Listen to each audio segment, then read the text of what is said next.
Hi guys, good evening. मैं विकास शिक्षा ocean में आप सभी का स्वागत करता हूं। मेरे साथियों, हम मध्यकालीन इतिहास को पढ़ रहे थे और इस मध्यकालीन इतिहास को हम वस्तुनिष्ठ प्रश्नों के माध्यम से जानने का प्रयास कर रहे हैं। इसी के तहत मेरे साथियों, हमारी 4 क्लासेस हो चुकी हैं और आज की जो क्लासेस हैं ये 5वीं है। 4 वीडियो अपलोड हो चुके हैं साथियों। जिन्होंने अभी तक उन चारों वीडियो को नहीं देखा है तो आप हमारे प्लेलिस्ट में जाकर उन वीडियो को देख लीजिए। तो साथियों, आज हम चर्चा करेंगे 5वीं क्लास में 20 और मध्यकालीन भारत के इतिहास के प्रश्नों के बारे में। तो बहुत अच्छी क्लास होने वाली मेरे साथियों। तो क्लास की शुरुआत करने से पहले जो मेरे नए साथी हैं जिन्होंने शिक्षा ओशन को सब्सक्राइब नहीं किया है, वे शिक्षा ओशन को सब्सक्राइब कर लीजिए और बेल आइकन को प्रेस कर दीजिए। मेरे साथियों, शिक्षा ओशन का जो यूट्यूब चैनल है यह आपको UPSC, MPPSC, SSC, railway, bank और जितने भी सेंट्रल और स्टेट गवर्नमेंट की कंपटीशन की एग्ज़ाम होती हैं उन सब की तैयारी करवाता है।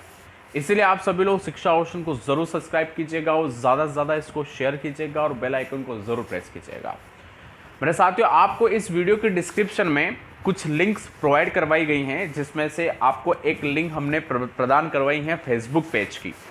उस लिंक पर जाकर आप हमारे शिक्षा ओशन के फेसबुक पेज को लाइक कीजिए। मेरे साथियों, उन्हीं लिंक्स में से आपके एक लिंक है इंस्टाग्राम चैनल की। तो इंस्टाग्राम चैनल के लिंक पर जाकर अगर आप इंस्टाग्राम यूज़ करते हैं, ठीक है, उस प्लेटफॉर्म पर आप हैं, तो हमारे इंस्टाग्राम चैनल को ज़रूर फॉलो कीजिएगा। इसके अलावा साथियों, वर्तमान में स्टडी मटेरियल का अच्छा प्लेटफॉर्म टेलीग्राम है और इसी के तहत शिक्षा ओशन सोशल मीडिया टेलीग्राम पर भी अवेलेबल है। तो लिंक हमने आपको इस वीडियो के डिस्क्रिप्शन में डाल दी है। उस लिंक पर जाकर आप हमारे टेलीग्राम चैनल को ज्वाइन कीजिए, या फिर आप टेलीग्राम पर जाकर शिक्षा ओशन सर्च कीजिएगा, जहां पर हमारा पेज ओपन होगा और उस चैनल को ज़रूर ज्वाइन कीजिएगा। मेरे साथियों, हमारा ब्लॉग की लिंक भी इस वीडियो के डिस्क्रिप्शन में प्रदान कर दी गई है। इस लिंक के माध्यम से आप हमारे ब्लॉग पर ज़रूर विजिट कीजिएगा, जहाँ पर हम आपको हर क्लास के PDF पूर्ण रूप से निःशुल्क रूप से आपको प्रदान करते हैं। तो आप उस ब्लॉग पर जाकर, शिक्षा ओशन के ब्लॉग पर जाकर उन सारे क्लासेस के फ्री PDF डाउनलोड कर सकते हैं। तो साथियों, ज़रा एक बार ज़रूर आप हमारे ब्लॉग का विजिट कीजिएगा। तो मेरे साथियों, मध्यकालीन भारत का इतिहास हम पढ़ रहे हैं, वस्तुनिष्ठ प्रश्नों के माध्यम से पढ़ रहे हैं। 4 क्लासेस हमारी हो चुकी हैं और ये क्लास है 5वीं। तो साथियों, आज की क्लास शुरू करते हैं और देखते हैं आज की क्लास का पहला क्वेश्चन क्या कहता है। तो क्लास को शुरू करने से पहले आप सभी लोग क्लास को लाइक कर दीजिए और क्लास को शेयर कर देना, और जब क्लास समाप्त हो जाए तब आपको बिना बोले आप लोग क्लास को शेयर कर देना। हर प्लेटफॉर्म पर क्लास को शेयर करना आवश्यक है, ठीक है। चले आइए जानते हैं कि पहला प्रश्न क्या कहता है। प्रश्न क्रमांक 81 और आज के सेशन का पहला क्वेश्चन हमसे कह रहा है कि मनसबदारी प्रथा कहाँ से ली गई थी। ठीक है, आप सभी लोग उत्तर देने का प्रयास करेंगे। मनसबदारी प्रथा कहाँ से ली गई थी? तो ऑप्शन ए है मोरक्को, ऑप्शन बी है मंगोलिया, ऑप्शन सी ईरान और ऑप्शन डी इराक। कहाँ से मनसबदारी प्रथा को लिया गया है? तो जल्दी से कमेंट बॉक्स में कमेंट करके बताइएगा कि मनसबदारी प्रथा हमने कहाँ से ली है। ठीक है, इतने में मैं आपको ये बता देता हूँ कि ये मनसबदारी प्रथा होती क्या है। ठीक है, मनसबदारी प्रथा होती क्या है, तो ध्यानपूर्वक सुनिएगा मेरे साथियों। मनसबदारी प्रथा सेना को संगठित करने का एक तरीका होता है। ठीक है, सेना को संगठित करने का एक तरीका मनसबदारी व्यवस्था होता है, जिसके तहत साथियों आपके कुछ लोगों का समूह होता है, उन लोगों को मनसबदारी दे दी जाती है। यानी वह व्यक्ति अपने अंडर कुछ सेना रखता है, यानी कुछ सैनिक को रखता है। ठीक है, और राजा के तहत वह नगद वेतन पाता है। ठीक है, मान लिया जाए कि राजा ने मुझे मनसबदारी दे दी। ठीक है, कुछ मनसब मुझे प्रदान कर दे, 2-3 मनसब मुझे प्रदान कर दिए। तो अब राजा क्या है कि मुझे नगद वेतन देगा और मैं अपने अंडर उसी मनसब के अनुसार सेना रखूँगा, और सेना का जितना भी खर्च होगा, प्रशिक्षण के ऊपर खर्च, उनका दैनिक वेतन, मासिक वेतन, भोजन ग्रहण करवाना, या सेना के लिए जो वाहनों का उपयोग किया जाता है वो, ये सारी चीज़ें मैं उनको प्रदान करूँगा। ठीक है। और जब भी राजा को सेना की आवश्यकता पड़ेगी तो राजा मुझसे संपर्क करेंगे और मैं सारी सेना लेकर उनके पास पहुंच जाऊंगा। तो कुल मिलाकर मनसबदारी जो है ये सेना का संगठन करने का एक तरीका है जो कि बहुत अच्छा तरीका है, ठीक है। तो अब यही प्रथा हमने कहाँ से ली है? तो ऑप्शन ए है मोरक्को देश से ली गई है, या आपके ली गई है साथियों मंगोलिया की तरफ से, या ईरान या इराक। तो साथियों याद रखिएगा इसका राइट आंसर होगा मंगोलिया। मंगोलिया से मनसबदारी प्रथा को ग्रहण किया गया है। तो प्रश्न क्रमांक 81 का राइट आंसर हो जाएगा बी वाला मंगोलिया। चलिए साथियों अब अगले प्रश्न की चर्चा कर लेते हैं। प्रश्न क्रमांक 82 बहुत अच्छा प्रश्न है। आप सभी लोग इस प्रश्न का उत्तर देने का प्रयास करेंगे, सभी बच्चे उत्तर देने का प्रयास करेंगे। और साथियों लगता है कि आप लोगों के द्वारा क्लास को शेयर नहीं किया जा रहा है। दिन प्रतिदिन बच्चे ऑनलाइन कम आ रहे हैं, ठीक है। ऐसा नहीं होना चाहिए, बच्चों की संख्या बढ़नी चाहिए और आप लोगों को क्लास को ज़्यादा से ज़्यादा शेयर करना है, ठीक है। तो आज मुझे आप निराश मत करिएगा, ज़्यादा से ज़्यादा हर प्लेटफॉर्म पर क्लास को शेयर करिएगा। तो प्रश्न क्रमांक 82, पहली बार किस मुस्लिम राजा ने हज यात्रा राज्य के खर्च पर कराने का ऐलान किया था? यानी एक मुस्लिम राजा हैं, मुस्लिम बादशाह, उन्होंने ऐलान किया कि कोई भी व्यक्ति हज की यात्रा करेगा, ठीक है। आप समझ ही गए होंगे साथियों हज की यात्रा। तो हज की यात्रा कोई भी करेगा तो उस यात्रा में जितना भी खर्च आएगा वह खर्च राज्य देगा, यानी बादशाह की तरफ से वह खर्च दिया जाएगा। तो ये सबसे पहले किसने ऐलान किया था? तो ऑप्शन ए है अकबर, ऑप्शन बी है औरंगजेब, ऑप्शन सी अलाउद्दीन खिलजी और ऑप्शन डी इनमें से कोई नहीं। तो किसके द्वारा यात्रियों को हज यात्रा राज्य के खर्च पर देने का ऐलान किया गया था? तो जल्दी से जल्दी आप सभी लोग कमेंट में इसका आंसर मुझे बताइए।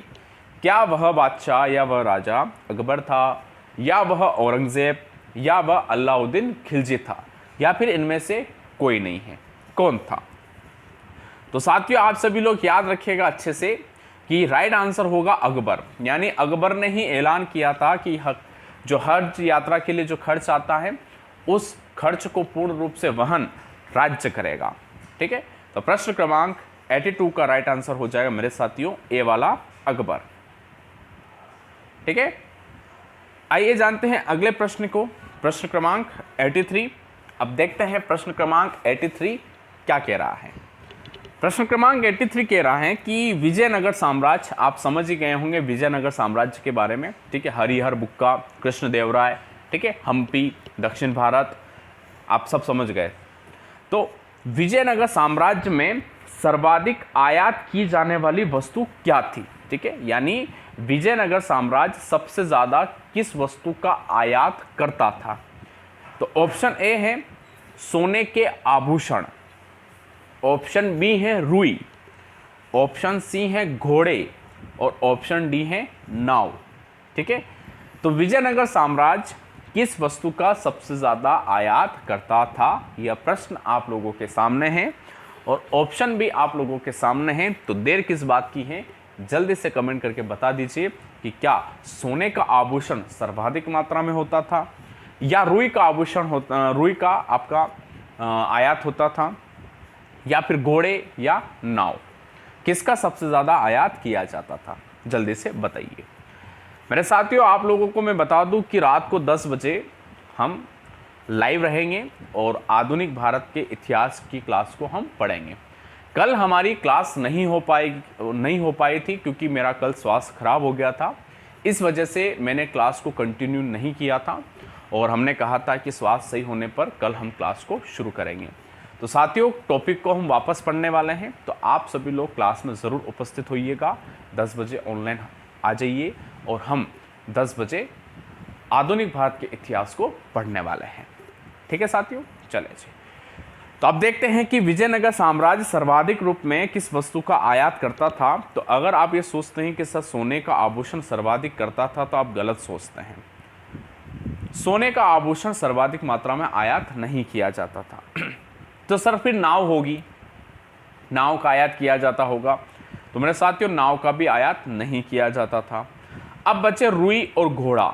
ठीक है, तो सर अब घोड़ा तो हो सकता है नहीं, घोड़े को कौन आयात करता है, होगा तो रुई होगा, किंतु मेरे साथियों रुई भी इसका राइट आंसर नहीं है। जो आप सोच रहे हैं कि घोड़ा तो आंसर हो नहीं सकता, किंतु साथियों घोड़ा ही राइट आंसर है। अब आप बोलोगे सर घोड़े को आयात कौन करता है, मेरे साथियों विजयनगर साम्राज्य की जो घोड़े की जो सेना थी, ठीक है, ये जो घोड़सवार जो सेना थी इनकी संख्या कम थी और विजयनगर साम्राज्य ये चाहता था कि हमारी घोड़सेना जो सेना है, ठीक है, यह सेना मजबूत हो और अधिक हो। इसी को देखते हुए आपके सर्वाधिक मात्रा में घुड़सवारी की सेना को मजबूत करने के लिए घोड़ों का आयात किया जाता था। तो प्रश्न क्रमांक 83 का राइट आंसर हो जाएगा सी वाला घोड़े। आइए जरा अगले प्रश्न की चर्चा करते हैं। प्रश्न क्रमांक 84। प्रश्न क्रमांक 84 क्या कहता है?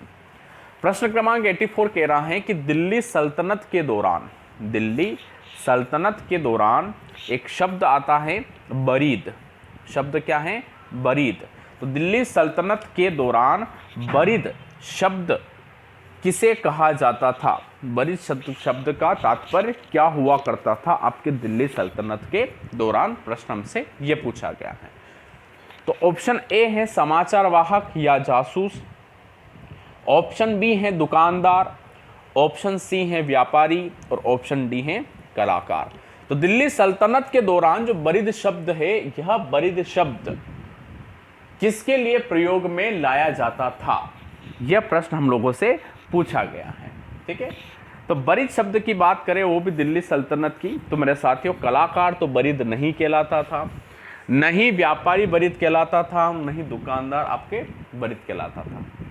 मेरे साथियों राइट आंसर है समाचार वाहक या जासूस, ठीक है। समाचार वाहक या जासूस को आपके बरीद शब्द से संबोधित किया जाता था, ठीक है। याद रखना ऐसे प्रश्न परीक्षा में बनते हैं और आप लोगों को मैं ऐसे प्रश्नों की चर्चा करवा रहा हूं, ठीक है। और जब हम डिटेल क्लास पढ़ेंगे तो मेरा पूरा विश्वास है साथियों कि आपका जीएस बहुत अच्छा हो जाएगा। वह इस वजह से अच्छा होगा क्योंकि देखो पहली बात तो आप लोगों ने इस मेगा सीरीज़ के माध्यम से हर विषय की मेगा सीरीज़ में आप सबके सामने लेके आया हूं और आप में से बहुत सारे बच्चे निरंतर मेरी उस मेगा सीरीज़ के वीडियो देखते हैं। तो देखो इसका फ़ायदा क्या होता है, मैं फ़ायदा आप लोगों को 2 मिनट में समझा देता हूँ, फिर उसके पश्चात अपन नेक्स्ट क्वेश्चन पे चर्चा करने वाले हैं। देखो इसका फ़ायदा क्या होगा। देखो पहली चीज़, अगर आप विषय के एमसीक्यूज़ को पढ़ते हैं, वस्तुनिष्ठ प्रश्नों को पढ़ते हैं, तो आप उस विषय से पूर्ण रूप से रूबरू हो जाते हैं। आप समझ पाते हैं कि वह विषय क्या कह रहा है, उससे संबंधित टॉपिक क्या क्या हैं, उसके लैंग्वेज क्या हैं, उसके कंसेप्ट क्या हैं, उसका नेचर क्या है, ये सारी चीज़ आप आसानी से समझ लेते हैं, ठीक है। और फिर उसके पश्चात जब डिटेल क्लास हम पढ़ते हैं जिसमें कंसेप्ट होते हैं, स्टोरी होती हैं, फैक्ट होते हैं, ईयर होते हैं, नाम होते हैं, ठीक है, ये सारी चीज़ें होती हैं। तो मेरे साथियों उसके पश्चात आपको जब उसका नेचर ऑलरेडी पता है तो आपको वो सब्जेक्ट बहुत अच्छे से समझ में आता है, वो पूरा सब्जेक्ट आपके दिमाग में बैठ जाता है, छप जाता है। अब आपको उसको पढ़ने में ज़्यादा समस्या नहीं आती है और परीक्षा में आपके दिमाग में वो सारी चीज़ें रहती हैं, तो आसानी से आप उस प्रश्न का उत्तर ढूंढ सकते हैं। तो इतना फ़ायदा होता है इन एमसीक्यूज़ की वजह से। ये तो कारण है कि मैं आपके सामने एमसीक्यूज़ लेके आता हूँ, बिना किसी कारण के मैं आपके सामने ये चीज़ें नहीं लेके आता, कुछ ना कुछ ठोस कारण है, इसी वजह से लेके आता हूँ। तो ये फ़ायदा होता है साथियों, ठीक है। तो ज़रा सब्र रखिएगा, विश्वास रखिएगा, ठीक है, ये दोनों रखिएगा शिक्षा ओशन के साथ। मेरे साथियों इन दोनों हथियारों के साथ हम सफलता को प्राप्त होंगे, ठीक है साथियों। तो प्रश्न क्रमांक 84 में बरीद जो शब्द हैं यह समाचार वाहक और जासूस के लिए प्रयोग में लाया जाता था। आइए जरा अगले प्रश्न की तरफ हम चलते हैं। अगला प्रश्न क्या कहता है? प्रश्न क्रमांक 85। प्रश्न क्रमांक 85 कह रहा है कि फिरोज शाह तुगलक ने किस पुस्तक की रचना की?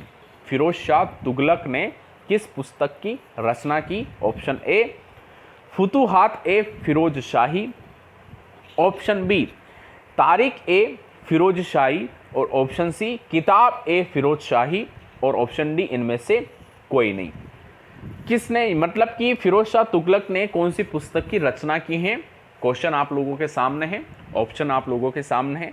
3 किताबें दी हुई हैं। इन तीनों किताबों में से कौन सी किताब की रचना फिरोज शाह तुगलक के द्वारा की गई है? तो जल्दी से कमेंट करके आप बताइएगा, आप ही इस प्रश्न का उत्तर मुझे देंगे। ठीक है, तो जल्द से जल्द आप सभी लोग कमेंट करके बताओ कि इसका राइट आंसर क्या होगा।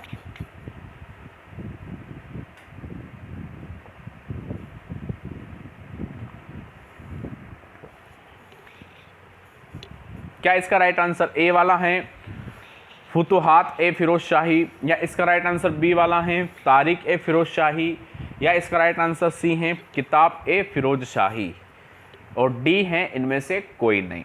ठीक है, अब ऐसा प्रश्न जब परीक्षा में आता है तो 99% कितने बच्चे दोस्तों, 99% बच्चे इस प्रश्न में से ये जो बी वाला जो ऑप्शन है ना, तारिक ए फिरोज शाही, ठीक है, इस तारिक ए फिरोज शाही का चुनाव करते हैं और कहते हैं कि यह राइट आंसर है। किंतु मेरे साथियों यह रॉन्ग आंसर है, यह गलत है। तारिक ए फिरोज शाही क्वेश्चन गलत है। अब आप बोलोगे सर ये कैसे गलत हो गया, ये थोड़ी हो सकता है। मेरे साथियों प्रश्न हमसे क्या पूछा है? प्रश्न हमसे पूछा है कि फिरोज शाह तुगलक ने किस पुस्तक की रचना की है। तो मेरे साथियों फिरोज शाह तुगलक ने तारिक ए फिरोज शाही की रचना स्वयं नहीं की है।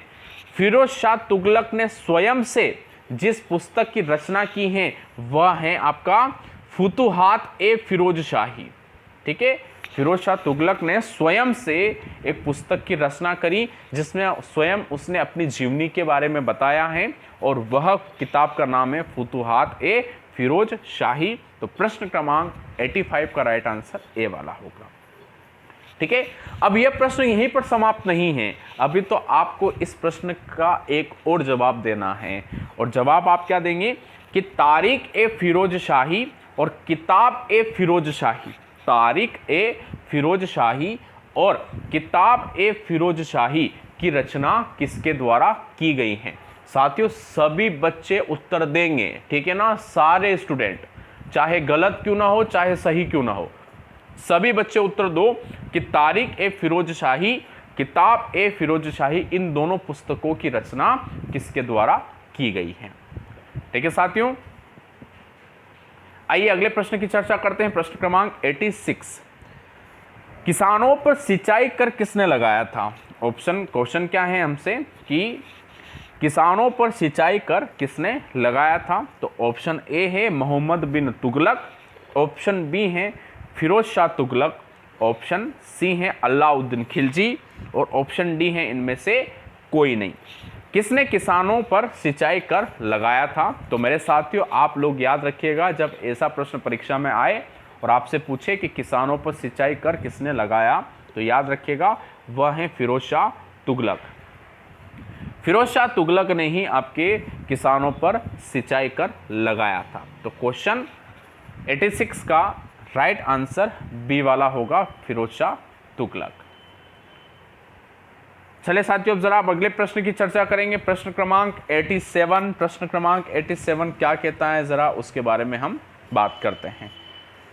प्रश्न क्रमांक 87 कहता है कि अरबों के सिंध आक्रमण के दौरान, अरबों के सिंध आक्रमण के दौरान बहुत से हिंदुओं का जबरन धर्मांतरण किया गया, वो किसके अधिकार से वापस हिंदू धर्म में आए। यानी जब अरबों ने सिंध पर आक्रमण किया तो सिंध के जितने भी हिंदू थे उन हिंदुओं का जबरन यानी जबरदस्ती धर्मांतरण करवाया गया। ठीक है, फिर उसके बाद प्रश्न ये है कि वह किस अधिकार से वापस से हिंदू धर्म में आए, यानी मुस्लिम धर्म को त्याग कर वापस से वह हिंदू धर्म के अंतर्गत आए।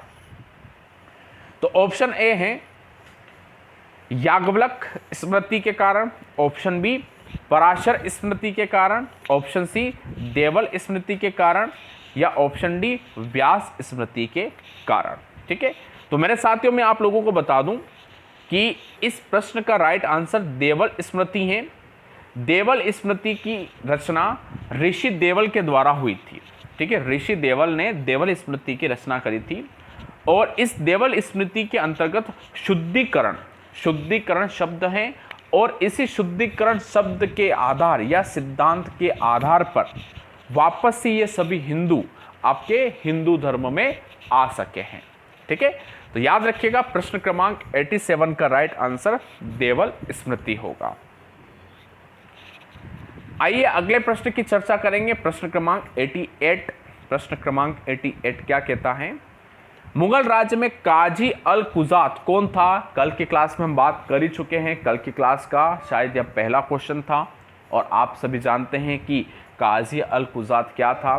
तो जब प्रश्न आपके सामने है तो अब ऑप्शन भी आप लोगों के सामने है, तो ज़रा देखेंगे कि इसका राइट आंसर क्या होगा। तो ए वाला ऑप्शन देखें तो वित्त मंत्रालय का प्रमुख काजी अल कुजात होता है।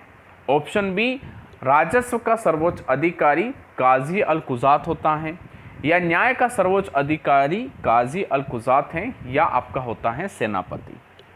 काजी अल कुजात क्या होता है? तो आप सबको पता है साथियों कि काजी अल कुजात जो है न्याय का सर्वोच्च अधिकारी होता है। ठीक है, न्याय का सर्वोच्च अधिकारी। तो प्रश्न क्रमांक 88 का राइट आंसर हो जाएगा सी वाला, न्याय का सर्वोच्च अधिकारी। चले साथियों, अब प्रश्न क्रमांक 89। प्रश्न क्रमांक 89 क्या कहता है, जरा हम उसके बारे में भी चर्चा करते हैं। बहुत अच्छे प्रश्न चल रहे हैं, बहुत अच्छा इतिहास चल रहा है, और हम अगर इसी प्रकार से अच्छे से इतिहास पढ़ेंगे, जब डिटेल वाली क्लासेस आएगी तब हमें इतिहास को पढ़ने में बहुत ज़्यादा मदद मिलेगी, बहुत ज़्यादा मज़ा आएगा। तो साथियों देर किस बात की है, इसी खुशी पर इस वीडियो को लाइक कर दीजिए और वीडियो को शेयर कर दीजिएगा। तो प्रश्न क्रमांक 89 की बात करें तो हमसे कह रहा है कि बीजापुर के आदिल शाह वंश के सेनापति अफजल खां का असली नाम क्या था? बीजापुर के आदिल शाह जो वंश था, ठीक है, उस वंश के एक सेनापति थे जिनका नाम था अफजल खां। तो इन अफजल खां का असली नाम क्या था? तो ऑप्शन ए है अब्दुल भटरी, ऑप्शन बी है शमसुद्दीन, ऑप्शन सी है मोहम्मद खान, और ऑप्शन डी है इनमें से कोई नहीं। तो मेरे साथियों मैं आपको बता दूं इनका राइट आंसर होगा ए वाला अब्दुल भटरी। और यह अब्दुल भटरी वह सेनापति थे जिनको शिवाजी ने मार दिया था। ठीक है, शिवाजी ने युद्ध में आपके अफजल खां को मार दिया था, इनके हाथों से ये मारे गए थे, शिवाजी के हाथों से अफजल खां की मौत हुई थी। ठीक है, तो आइए अब जरा प्रश्न क्रमांक 90 की चर्चा करेंगे। प्रश्न क्रमांक 90 क्या कहता है? तो प्रश्न क्रमांक 90 हमसे कह रहा है कि दीन ए इलाही कब चलाया गया था? आप सबको पता है साथियों कि अकबर के द्वारा एक अलग धर्म चलाया गया था जिसका नाम था दीन ए इलाही धर्म। ठीक है, जो सभी धर्मों का एक निचोड़ धर्म था, यानी जिसमें सारे धर्म में जो जो बातें लिखी गई है उन बातों को अध्ययन करने के पश्चात जो निष्कर्ष निकला, उस निष्कर्ष के आधार पर जो धर्म चलाया गया उस धर्म का नाम था दीन ए इलाही धर्म। ठीक है, तो यह धर्म कब चलाया गया था? तो ऑप्शन ए 1570 में, ऑप्शन बी है 1575 में, ऑप्शन सी है 1583 में, या ऑप्शन डी है 1582 में। तो मेरे साथियों मैं आपको बता दूं कि दीन ए इलाही का जो धर्म है यह धर्म चलाया गया था 1582 में। ठीक है, 1582 में दीन ए इलाही का धर्म अकबर के द्वारा चलाया गया। तो प्रश्न क्रमांक 90 का राइट आंसर 1582 राइट आंसर होगा। ठीक है साथियों, चले जी अब अगले प्रश्न पर चलेंगे। अगले प्रश्न पर चलने से पहले साथियों जरा इस वीडियो को लाइक तो कर दो। आप वीडियो को लाइक करके वीडियो को शेयर कर दो। समय नहीं लगता है वीडियो को शेयर करने में।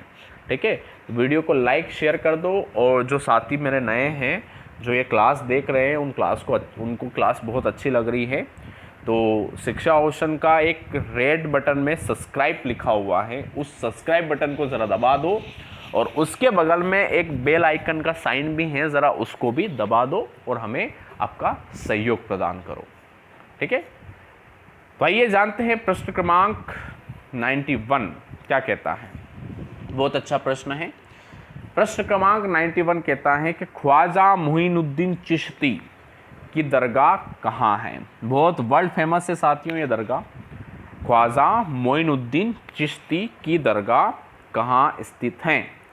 ऑप्शन ए है अजमेर, ऑप्शन बी है जयपुर, ऑप्शन सी है जोधपुर, ऑप्शन डी है बीकानेर। आप सबको पता है साथियों कि ख्वाजा मोइनुद्दीन चिश्ती एक सूफी संत थे जिनकी दरगाह वर्तमान में आपके अजमेर में स्थित हैं, अजमेर शहर में स्थित है, और जो कहलाते हैं अजमेर शरीफ के नाम से यह जाने जाते हैं साथियों।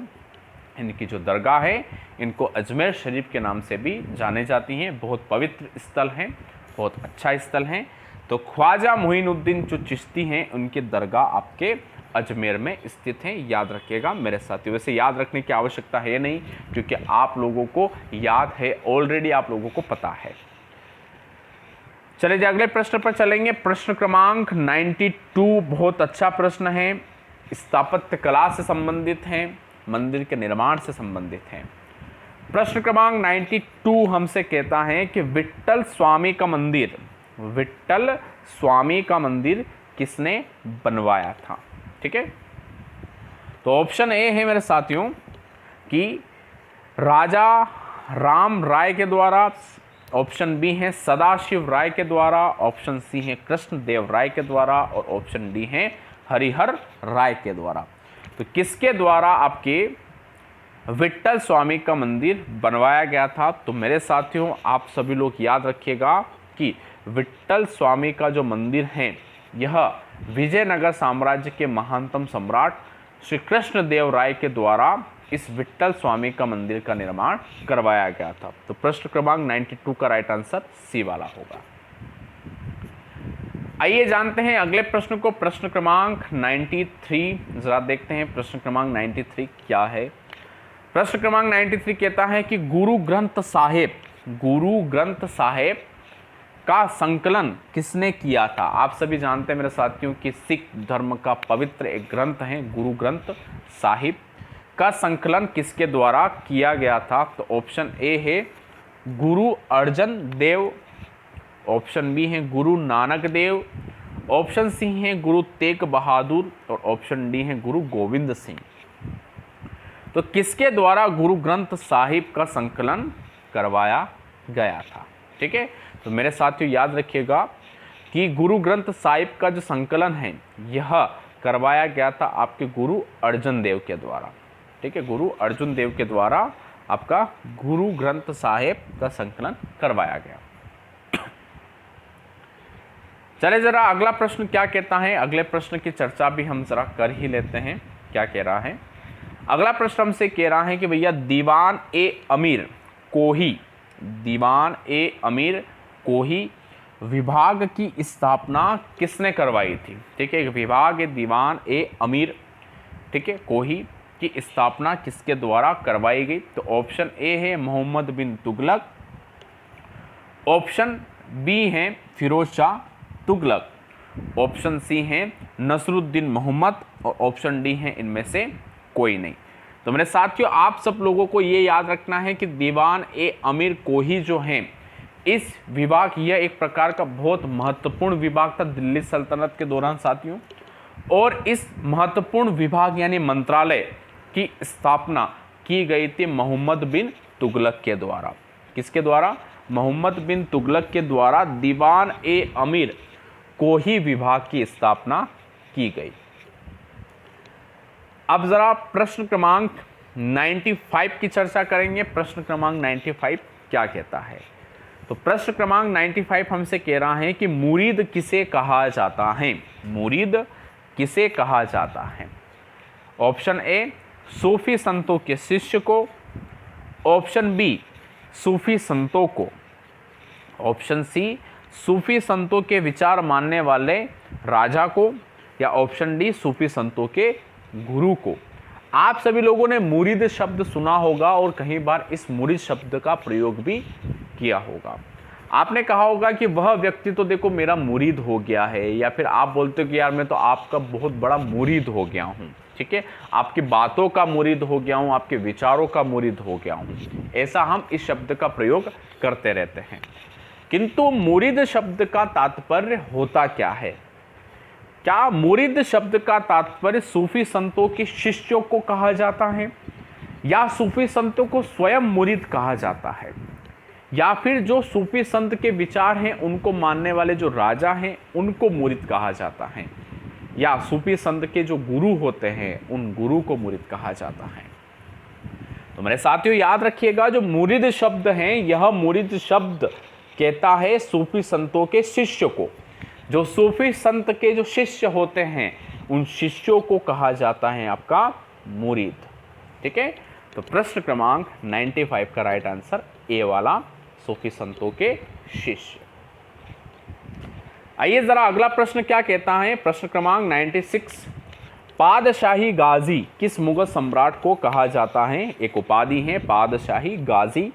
ठीक है, यह पादशाही गाजी किस मुगल सम्राट की उपाधि है या किसे कहा जाता है। तो ऑप्शन ए है अकबर, ऑप्शन बी है जहांगीर, ऑप्शन सी है शाहजहां और ऑप्शन डी है औरंगजेब।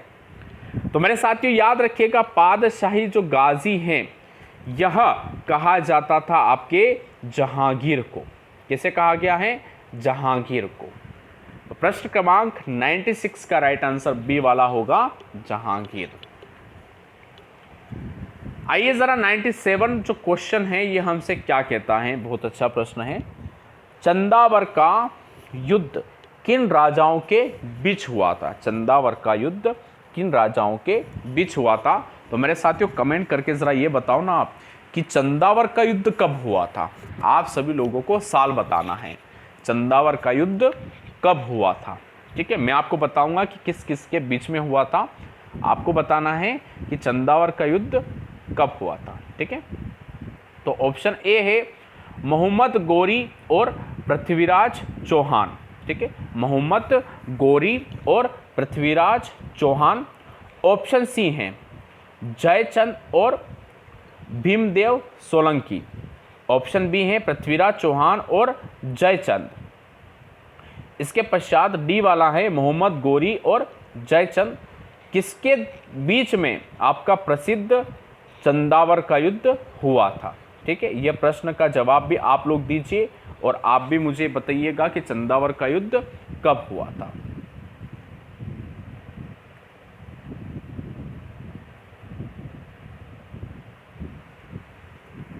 चंदावर का युद्ध किन किन राजाओं के बीच में हुआ और चंदावर का युद्ध कौन से ईयर में हुआ, ये आप लोगों को बताना है।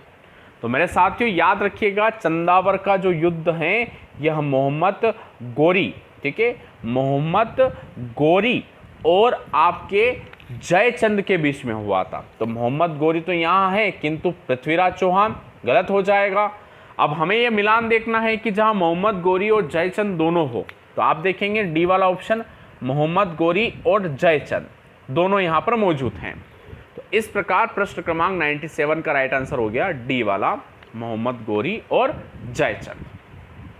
ठीक है साथियों, चलिए अब अगले प्रश्न की चर्चा करेंगे। प्रश्न क्रमांक 98 बहुत अच्छा प्रश्न है मेरे साथियों, और आप लोगों को ही इस प्रश्न का आंसर कमेंट बॉक्स में देना है कि गुरु नानक देव का जन्म कब हुआ था। प्रश्न हमसे क्या पूछा गया है कि गुरु नानक देव का जन्म कब हुआ था।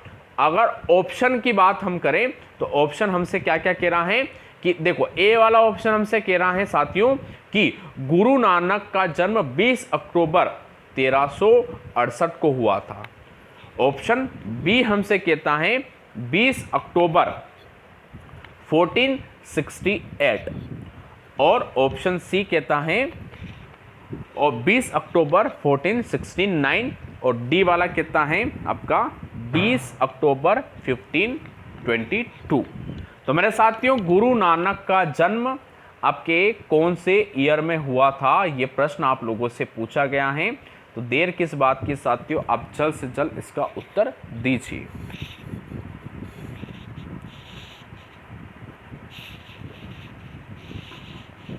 साथियों याद दिला दूं मैं कि 10 बजे हमें लाइव रहना है आधुनिक भारत के इतिहास की क्लास में। ठीक है, आधुनिक भारत के इतिहास की क्लास को मैं लाइव पढ़ाऊंगा। 10 बजे आप सभी लोग समय पर उपस्थित होंगे और सुबह 11 बजे करंट अफेयर्स की क्लास भी हमारी लाइव रहेगी, तो करंट अफेयर्स की क्लास भी लीजिएगा।